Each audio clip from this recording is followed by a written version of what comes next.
کہ سجدہ ریز ہو چکا ہے کہ جس کے انتظار کرنے والوں میں پہلی ذات توحید کی ہے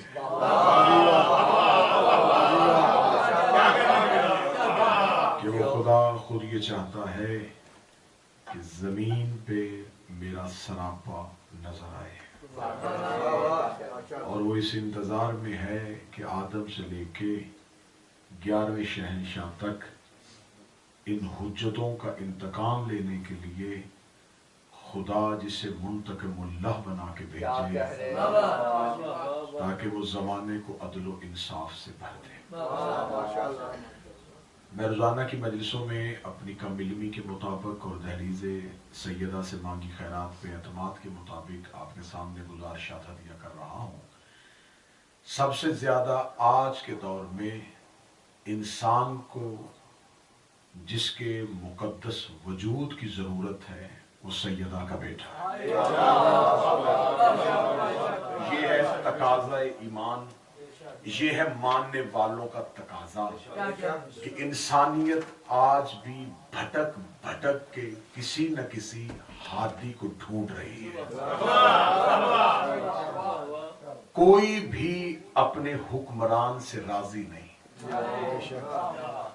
ہر انسان کے اندر چاہتے نہ چاہتے ہوئے ایک خواہش ہے کہ کوئی ایسا ہادی ملے جو بے عیب ہو۔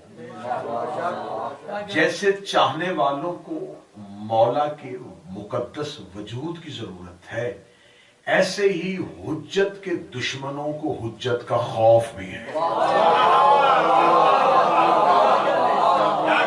محبت تقاضا کر رہی ہے کہ جلد رستہ ہموار ہو وہ آئیں، اور دشمن خوف زدہ ہے کہ وہ نہ آئے۔ آج جو جھگڑا ہے وہ جھگڑا اس چیز کا ہے کہ ایک کوشش رستہ روکنے کی جا رہی ہے، اور ایک کوشش ہے کہ وہ جلد از جلد آ جائے۔ کل کی گفتگو ہماری اس نہج پہ پہنچی تھی کہ جب اللہ نے اس شہنشاہ کا مقدس وجود تسبیح کی صورت میں زمین پہ اتار دیا۔ اب یہیں سے بات کو آگے لے کے بڑھیں گے۔ جب میرے مالک کا ظہور پر نور ہو چکا تو شہنشاہ جو 11ویں شہنشاہ تھے انہوں نے اس مقدس وجود کو اتنا پوشیدہ رکھا، اتنا پوشیدہ رکھا کہ امام کی آمد بھی پوشیدہ تھی اور امام کا وجود بھی پوشیدہ تھا۔ گھر میں رہنے والے غلام اور کنیزوں سے بھی امام کے وجود کو پوشیدہ رکھا جاتا تھا، جبکہ شہزادی ام القائم جو تھی سرکار کے ظہور کے بعد بی بی کو بھی حجرے میں پوشیدہ رکھ دیا گیا۔ لیکن ہر دور میں حجت کو دشمن کے سامنے ظاہر کرنا ضروری ہوتا ہے۔ جیسے کہ فرعون نے بڑا رستہ روکا کہ موسیٰ نہ آئے، لیکن خدا کا انتظام یہ تھا کہ جس کا رستہ روک رہا تھا خدا اسی کے دربار میں اسے پال رہا تھا۔ خدا پھر اپنا انتقام بھی دکھاتا ہے کہ جس کا رستہ روکنے کی کوشش کی تھی خدا اسے مختار کیسا بناتا ہے۔ اب ایک روایت مجھے ملتی ہے، جتنی بھی کتب غیبت ہیں ان میں سے ایک روایت دو طرح کے احتمال پائے جاتے ہیں۔ پہلا یہ کہ جب امام کا 11ویں شہنشاہ کا جنازہ پڑھایا گیا تو جنازے کے وقت ظاہر ہو گئے کہ 12ویں امام دنیا میں آ چکے ہیں۔ ایک روایت ہمیں اور ملتی ہے کہ ابھی امام زندہ تھے، 11ویں شہنشاہ زندہ تھے۔ ایک سیکل نامی کنیز کے ذریعے امام کے گھر کی جاسوسی کروائی گئی، اور اس دور کے ظالم حاکم معتمد نے سپاہیوں کو بھیجا کہ جاؤ جا کے امام کو ڈھونڈ کے لاؤ کہ کیا 11ویں شہنشاہ کے گھر اس کے بیٹے کی آمد ہو چکی ہے۔ تو کتب کہتی ہے کہ اس وقت امام کی آمد ہو چکی تھی، اور جو زیارات کر کے آئے ہیں وہ بخوبی واقف ہیں کہ سامرا میں جو سرمن رائے ہے، جو ایک سرداب ہے، جو تہخانہ ہے، یہ کمرہ 11ویں شہنشاہ نے بنایا تھا میرے 12ویں آقا اور مولا کے لیے۔ میرے 12ویں آقا اور مولا اس سرمن رائے میں رہتے تھے۔ میں نے ہر مجلس میں کہا ہے کہ داد اور توقع سے بے نیاز ہو کے میں ان مجالس کو آپ کو ہدیہ کر رہا ہوں۔ اس سرمن رائے میں میرے شہنشاہ تھے۔ سپاہی آیا، سپاہی نے آ کے، امام کا ایک غلام ہے، اس نے آ کے کہا کہ مولا معتمد کے سپاہی آئے ہیں۔ 11ویں شہنشاہ نے کہا بلاؤ۔ جب 11ویں شہنشاہ نے ان کو بلا لیا تو ان کے سپاہیوں نے کہا کہ ہمیں خبر ہوئی ہے کہ آپ کے ہاں ایک بیٹا آیا ہے، معتمد نے ہمیں بھیجا ہے کہ جاؤ جا کے حسن عسکری سے کہو کہ وہ بیٹے کو دربار میں بھیجے تاکہ ہم ذرا جشن منائیں اور لوگوں میں اس امام کی زیارت کروائیں جو لوگ انتظار کر رہے ہیں کہ حسن عسکری کا بیٹا اور 12واں امام دنیا میں آئے۔ امام نے اپنے اس غلام کو بلایا جس کا نام علی تھا، جس کو مخصوص کیا ہوا تھا 12ویں شہنشاہ کے لیے۔ جب اس علی کو بلایا تو اس نے مولا سے پوچھا، مولا نے فرمایا کہ میرے بیٹے کو لے کے آؤ۔ جب کہا میرے بیٹے کو لے کے آؤ تو غلام کہتا ہے کہ میرا بدن کانپا کہ سپاہی سامنے کھڑے ہیں اور جس کی آمد کو پوشیدہ رکھا ہے اسی کو بلایا جا رہا ہے۔ امام نے کہا بلاؤ۔ یہ کہنا تھا یہاں اس وقت کتابیں کہتی ہیں کہ ظاہری طور پہ 3 سال کی حیات طیبہ تھی میرے 12ویں شہنشاہ کی۔ وہ جو غلام تھا وہ لے کے آیا، جو ہی سپاہیوں نے دیکھا تو وہ غلام کہتا ہے کہ جب میں حجرے میں گیا نا 12ویں امام کو لینے کے لیے تو امام کا چہرہ پہلے بھی روشن تھا لیکن اب اتنا روشن ہو گیا کہ مجھے بھی چہرہ دکھائی نہیں دے رہا۔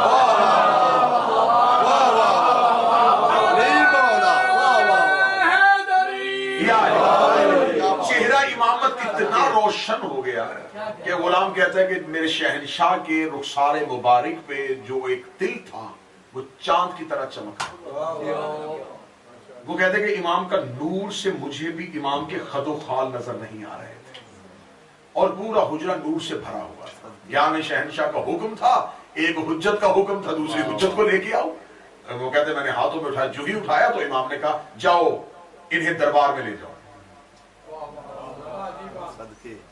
غلام کہتا میرا بدن پھر کانپا کہ دشمن اور ظالم ترین بادشاہ جس نے امام کا راستہ روکنے کے اتنے انتظام کیے کہ روزانہ امام کے گھر میں چھاپا اور جاسوسی ہوتی تھی، اسی کے دربار میں بھیج رہے۔ مولا فرمایا جاؤ لے جاؤ۔ غلام کہتا اس کی روایت آگے چلتے ہیں جو ابو دیان راوی اس نے روایت کی ہے۔ وہ کہتا جب میں امام کو لے کے سامرا کی گلی میں آیا نا 12ویں شہنشاہ تو وہ کہتا اس وقت سامرا میں شام تھی، جو ہی میں نے پہلا قدم بازار میں رکھا تو سامرا میں دن طلوع ہو گیا، رات کا سامرا دن کی روشنی میں چمک اٹھا۔ جسے یاد ہے کہ جب 17 ربیع الاول کو انہی کے نانا آئے تھے تو وہ کہتے ہیں کہ کیسر و کسرا کے کنگرے گر گئے تھے، آتش فارس ٹھنڈی ہو گئی تھی اور شام کے محل مدینے سے دکھائی دے رہے تھے۔ وہ کہتے جو ہی میں لے کے 12ویں شہنشاہ کو بازار میں آیا تو ایسے سامرا میں جیسے دن طلوع ہو گیا، لوگ دکانیں چھوڑ کے بھاگے۔ یہ کیا ہوا؟ شام کے وقت سورج، اور سورج بھی زمین پہ، لوگ اپنے مکانوں کی چھتوں پہ چل گئے اور وہ کہتا ہے کہ امام کے چہرے کے خد و خال کوئی نہیں دیکھ سکتا تھا، ایسے تھا جیسے میرے ہاتھ میں کچھ چاند ہے اور میں اسے لے کے چل رہا ہوں۔ دربار میں خبر پہنچ گئی کہ حسن عسکری کے بیٹے جو ہیں جو دنیا میں آئے ہیں وہ دربار میں آ رہے ہیں۔ دربار کھچا کچ بھر گیا، دربار میں رش ہو گیا۔ غلام کہتا ہے کہ میں اپنے شہنشاہ کو لے کے جب دربار میں پہنچا تو دربار میں سپاہی کھڑے تھے۔ ایک دفعہ تو معتمد جلالت امام کے ساتھ تخت سے اٹھ کے کھڑا ہوا، دشمن احترام میں اٹھ کے کھڑا ہو گیا، جلالت امام کے ساتھ احترام میں اٹھ کے کھڑا ہوا۔ وہ کہتا جو ہی میں احترام میں اٹھ کے کھڑا ہوا، دیکھو غلام کہتا ہے کہ پورے دربار میں خاموشی طاری ہو گئی، نور دربار جگمگا اٹھا۔ یا ایک وزیر نے آ کے معتمد کے کان میں کوئی بات کہی، اسے کہا سپاہیوں سے کوئی تلواریں نکالو اور جلدی سے قتل کرو، جس کا انتظار کر رہا تھا آج وہ میرے محل میں آ گیا، جلدی سے قتل کرو۔ اب دیان روایت کرتا ہے کہ جو ہی سپاہی بڑھے اور انہوں نے قبضہ تلوار پہ ہاتھ رکھا تھا کہ تلوار نیام سے کھینچے، جس کا ہاتھ جہاں تھا وہی رک گیا اور کوئی بھی اپنی تلوار کو نیام سے کھینچ نہیں سکتا تھا۔ معتمد تخت میں بیٹھا، اس نے منظر دیکھا، اس نے کہا اچھا، اور اس نے ایک گستاخانہ جملہ کہا، اس نے کہا اس کا باپ بھی جادو کرتا تھا، یہ بھی ایسے ہی کرتا ہے کہ جادو کے ذریعے میرے سپاہیوں کے ہاتھ روک دیے۔ اس نے اپنے غلام سے کہا جا خزانے سے وہ تلوار لے کے آ جو میں نے محفوظ رکھی ہے، جس پہ کسی جادو کا اثر نہیں ہوتا۔ جو ہی تلوار دربار میں آئی، اس نے تلوار کے نیام پہ ہاتھ رکھا اور اس کا ہاتھ بھی وہیں رک گیا۔ ہاتھ کا رکنا تھا تو اس نے دیکھا کہ انسانیت تو عاجز آ گئی ہے۔ اس نے کہا جلدی جاؤ، جا کے وہ جو ہم نے دربار میں شیر محفوظ کیے ہوئے ہیں انہیں دربار میں لے کے آؤ، کیونکہ انسانوں پہ تو اثر ہو گیا ہے، اب میں دیکھوں گا جانوروں پہ کیسے اثر ہوگا۔ اس کے استقبال سے 3 شیر لائے، 2 جوان اور 1 بوڑھا. جو ہی دربار میں آئے، دربار میں آنا تھا یا اس غلام کو موتمت نے کہا جلدی کر اس بچے کو زمین پہ اتار. وہ کہتا میرا بدن پھر تھر تھر کانپا کہ 11ویں مولا نے مجھے امانت دے کے بھیجی ہے، میں امام کو زمین پہ کیسے اتاروں؟ یا 12ویں شہنشاہ نے میرا چہرہ دیکھے گا، میں نہیں کہہ رہا مجھے زمین پہ اتار دے. اتنا کہنا تھا، وہ کہتا میں نے شیروں کے سامنے امام کو یوں زمین پہ اتارا. 3 شیر دھاڑتے ہوئے دربار میں، پورے دربار میں خاموشی طاری ہو گئی کہ اب درندوں پہ کون سا جادو ہوگا، اب درندوں پہ کون سا علم غیب ہوگا. جو ہی امام کے سامنے آنا تھا، تینوں شیروں نے امام سے چند قدم کے فاصلے پہ اپنی پیشانیوں کو زمین پہ رگڑنا شروع کر دیا.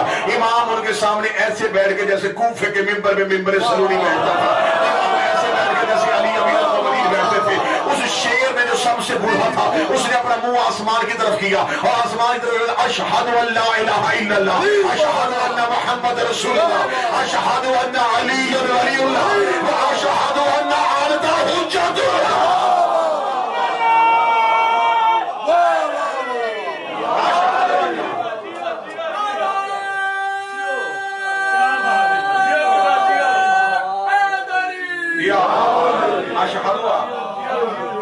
انت حجت وہ اللہ کی حجت ہے.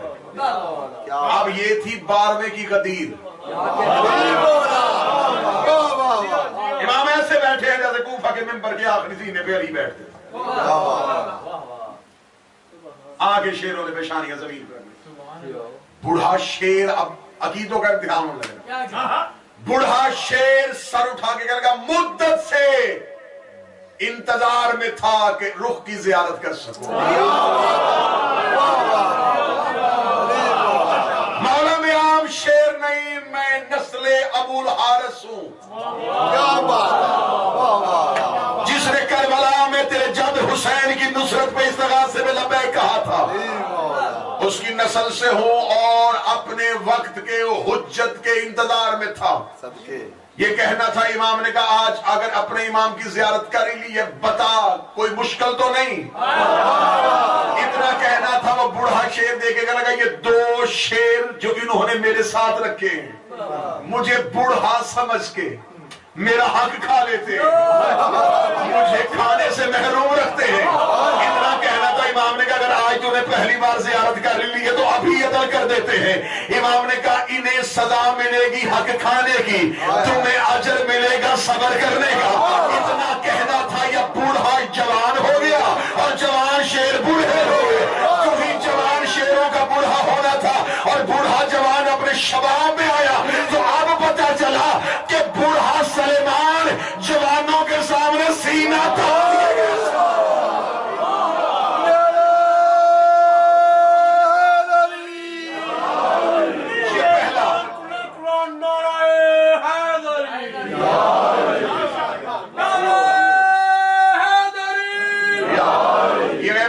اور غیبت توسی میں اس واقعے کو مذکور کیا گیا. یہ پہلا واقعہ ہے جو امام کی امامت کا دربار میں عملی مظاہرہ ہوا. دربار والوں کو پتا چل گیا کہ 12ویں شہنشاہ دنیا میں آ چکے ہیں. امام کو گھر میں امام کی ذرا غیبت دیکھیے گا. دنیا میں آتے میرے شہنشاہ 255 ہجری میں آئے، آتے ہی غیبت شروع ہو گئی. کیسی غیبت تھی ایک جھلک سنیے گا. امام کے گھر میں رہتا ہے غلام اور وہ اس نے میرے 11ویں شہنشاہ سے آ کے پوچھا تھا کہ مولا میں چاہتا ہوں کہ میں آپ کے فرزند کی زیارت کروں. تو امام نے اپنے کمرے کے پردے کو اٹھایا. وہ کہتا جو ہی امام نے پردے کو اٹھایا تو امام نے کہا اندر دیکھ. میں نے دیکھا کہ 3 سال کا شہزادہ اس حجرے میں بیٹھا ہوا ہے. امام نے پردے کو گرا دیا، گرا کے دوبارہ اٹھا کے کہا اب دیکھ. وہ کہتے میں نے دیکھا تو کمرہ خالی تھا. میں نے کہا مولا میں نے تو ابھی یہاں پہ 3 سال کا شہزادہ دیکھا ہے. فرمایا یہ اس کی غیبت ایسے ہی ہے، کبھی ظاہر ہو جائے گا کبھی چھپ جائے گا. اور ایک گھر کی کنیز جو گھر کے اندر پھر رہی تھی اور امام کے سامنے ایک خادم فارسی بیٹھا تھا، ایران کا ایک نوکر تھا جو امام کی خدمت میں بیٹھا تھا. اس نے خواہش کا اظہار کیا کہ مولا، اور مولا ہر ایک غلام اور کنیز کو اپنے بیٹے کی زیارت نہیں کرواتے. زیارت اسے ہوتی تھی جس میں پہلے خواہش پیدا ہو. اور یہ تہذیب بنیاد رکھی جا رہی تھی کہ امام کی زیارت کیسے ہوگی. یعنی کہ امام نے ہر غلام کو زیارت نہیں کروائی. میں پھر جملہ کہتا ہوں، امام کے گھر میں رہتے ہوئے بھی ہر نوکر نے زیارت نہیں کی، زیارت اس نے کی جس نے پہلے شوق پیدا کیا، اور یہ ہے شہنشاہ کی زیارت کا طریقہ، زیارت سے پہلے شوق پیدا ہونا۔ ایک شاگرد نے آ کے اپنے عارف استاد سے کہا تھا کہ آپ کہتے ہیں کہ آپ کی وارث سے ملاقات ہوتی ہے، تو کیا میری ملاقات بھی ممکن ہے؟ تو کہنے لگے خواہش ہے یا شوق ہے؟ اب میں معرفت رکھنے والوں سے یہ جو عرض کرنے کو، خواہش ہے یا شوق ہے؟ اس نے کہا مولا، اسے اپنے استاد سے کہا کہ سرکار خواہش بھی ہے شوق بھی ہے۔ میں نے کہا بھی دیکھ لیتے ہیں کہ خواہش شوق ہے یا صرف فقط خواہش ہے۔ شاگردوں سے کیسے جا کے کمرے میں بند کر دیا، کمرے بند کر دیا، فرمایا اسے نہ کھانا دینا نہ پانی دینا۔ 3 دن 3 راتیں بھوک اور پیاس کی حالت میں رکھا، پیاس سے حلق خشک ہو گیا، موت کے آخری کنارے پہ خود کو دیکھ رہا تھا، نیند بے ہوشی کی حالت میں پڑا تھا۔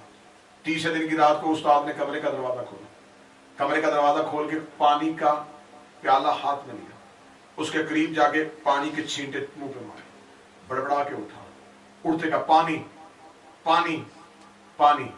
استاد نے کہا جتنی خواہش پانی کی اتنی امام کی کر، پانی کیوں مانگا؟ اس نے کہا مولا پیاس سے، اپنے استاد سے کہنے لگا سرکار پیاس سے مر رہا تھا، پانی سوچتے سوچتے سو گیا تھا۔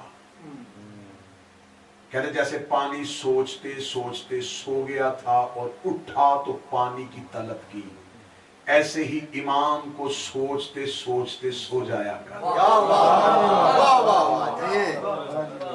اب میرے 11ویں شہنشاہ نے ہر ایک غلام کو زیارت لی، کنیز گھر کے اندر پھر رہی ہے، گھر کے اندر چل پھر رہی ہے، اور خادم فارسی ایران کا خادم ہے، اس نے امام سے کہا مولا میں زیارت کرنا چاہتا ہوں آپ کے بیٹے کی۔ وہ جو کنیز وہ خادم کہتا صحن میں پھر رہی تھی نا، میں اسے دیکھ رہا تھا کہ وہ آ رہی ہے اور جا رہی ہے۔ امام نے اس کنیز کو بلایا، کنیز کو بلا کے کہا کہ پردہ ہٹا۔ وہ کہتا اب بھی میں نے دیکھا کہ اس کے ہاتھ خالی تھے۔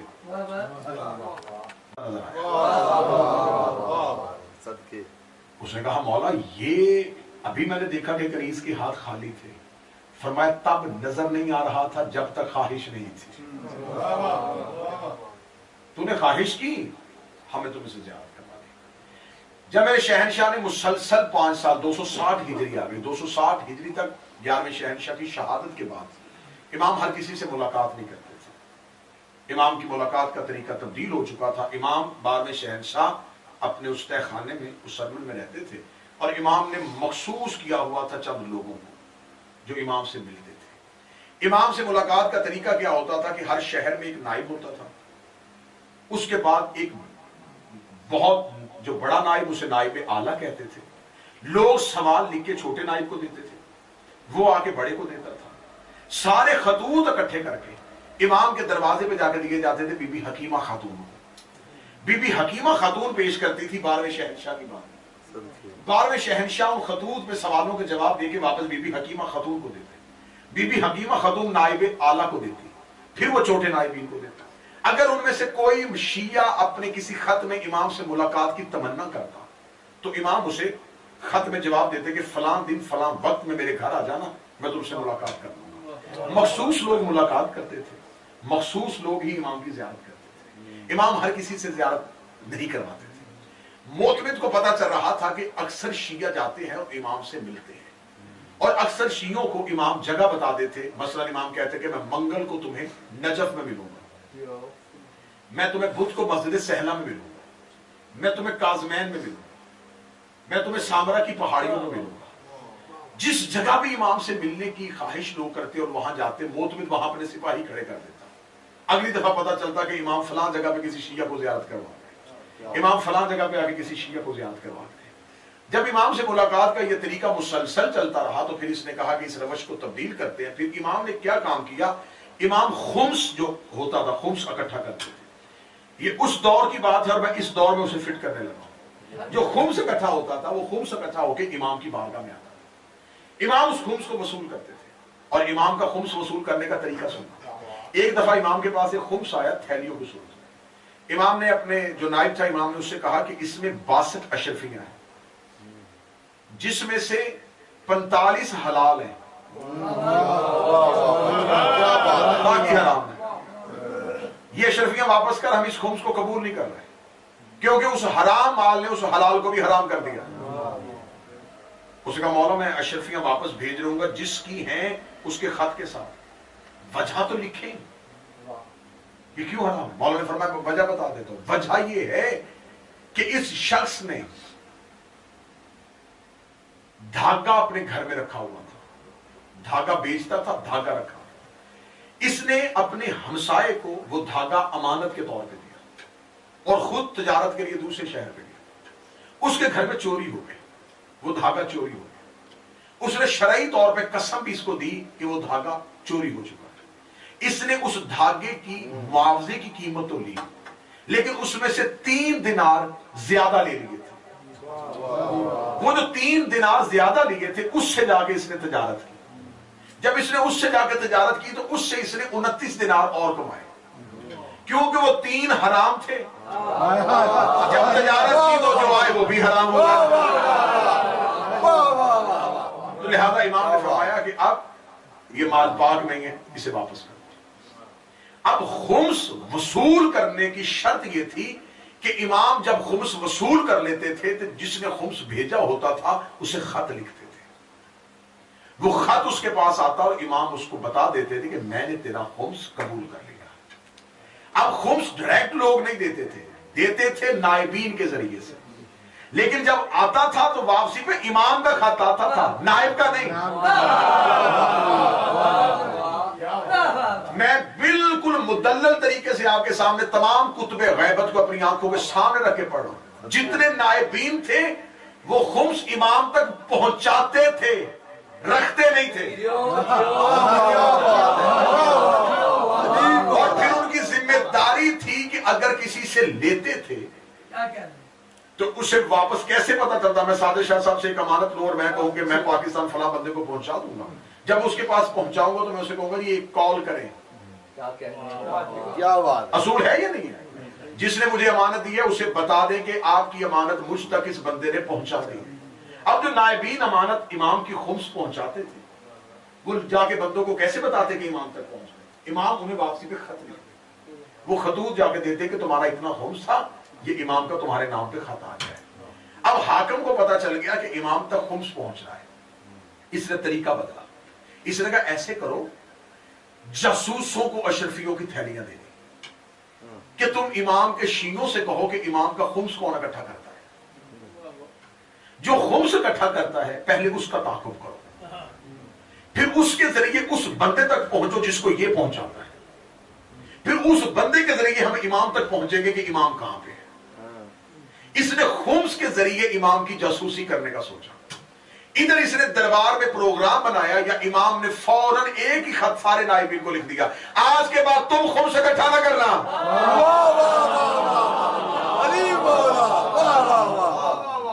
آج کے بعد تم خمس اکٹھا نہ کرنا. نائبین کو خط آ گیا تو امام کے حکم کے آگے کیوں کیا کیسے کی گنجائش ہوتی ہے کہ وہ نہیں پوچھ سکتے تھے کیوں مولا. صرف اتنا کہا کہ مولا جب یہ خمس آئے تو آپ اس کا طریقہ کوئی اگر پوچھے کہ خمس تو طریقہ کیا ہے. امام نے کہا جس نے خمس دینا ہو وہ کسی کو نہ بتائے کہ میں نے دینا ہے. وہ صرف نیت اور ارادے میں رکھے کہ میں نے یہ مال امام کو پہنچانا ہے. امام فرماتے کیوں کہ یہ اس کے گھر میں ہماری امانت ہے, اب وہ دینے نہیں آئے گا, ہم لینے کے لیے آ جائیں گے. لینے کے لیے امام کس طرح آتے تھے آپ یہ نہ سمجھے کہ جسمانی طور پر امام اس کے گھر جاتے تھے اور خمس اکٹھا کرتے تھے. ایک شخص کہتا ہے کہ میں کربلا میں گیا اور میں کربلا میں جا کے امام حسین کی زری پہ جا کے بیٹھ گیا اور زری میں بیٹھ کے میں زیارت کی نماز پڑھ کے زیارت عاشورہ پڑھنی شروع کی اور میں نے 40 دن مسلسل عمل کیا کیونکہ مجھے کسی نے بتایا تھا کہ کربلا میں حرم حسین میں 40 دن زیارت عاشورہ پڑھو تو 40 دن کے اندر امام زمانہ کی زیارت ہو جاتی ہے. وہ کہتا میں نے 40 دن مکمل کر لی. جب 40واں دن قریب آ رہا تھا نا تو دل میں وسوسہ پیدا ہونا شروع ہو گیا, کہاں ملاقات ہوگی, میں نہیں مل سکتا, شاید گناہ زیادہ ہے, شاید وہ مجھے ملنا ہی نہیں چاہتے. اب معرفت شک کے وسوسے سے کم ہونی شروع ہو گئی. تو کہتا میں نے 40 دن اپنے خیر پورے کیے. 40 دن پورے کرنے کے بعد جب میں نکلا تو جو ہی میں حدود حرم سے نکلا تو ایک گھوڑا سوار میرے ساتھ چلا. کہاں جا رہا ہے؟ کہنے کا کوفے.